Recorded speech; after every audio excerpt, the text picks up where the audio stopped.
Turn मारतोय, जागेवर थांबलो आहोत. राईटला स्टेअरिंग वळव, पूर्ण जागेवर वळव, पटपट लॉक कर, राईट इंडिकेटर लाव, खालचा. हा, पहिला गिअर आहे.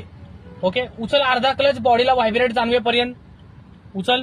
मित्रांनो लक्ष असू द्या, मी यू टर्न कसा मारतोय शिकवतोय, मेन रोड मध्ये, ट्रॅफिक मध्ये.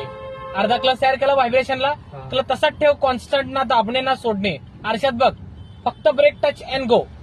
येस, एक एक पावलांनी चल, कदम कदम बढाई जा, खुशी के गीत गाये जा म्हटल्यासारखं हळूहळू चल. कुणी तुझ्यासाठी थांबणार नाही, आजी माझी मंत्री कुणीच थांबणार नाही. चल, फक्त ब्रेक टच अँड गो करत करत टर्न मारायचा ट्रॅफिक मधला. ऍक्सेलरेटर कडे जायचं नाही. लर्निंग जे गाडी शिकतात त्यांच्यासाठी मी यू टर्न शिकवतोय क्लोज ट्रॅफिक मधला. पहिला गिअर घ्यायचा, अर्धा क्लच तयार करायचा व्हायब्रेट लेवल पर्यंत आणि ब्रेक टच अँड गो करत रस्ता क्रॉस करायचा. कर सरळ 2 राऊंड, आणखीन एक. Yes, success. आलं लक्षात. आता क्लच सोडायचा उरलेला.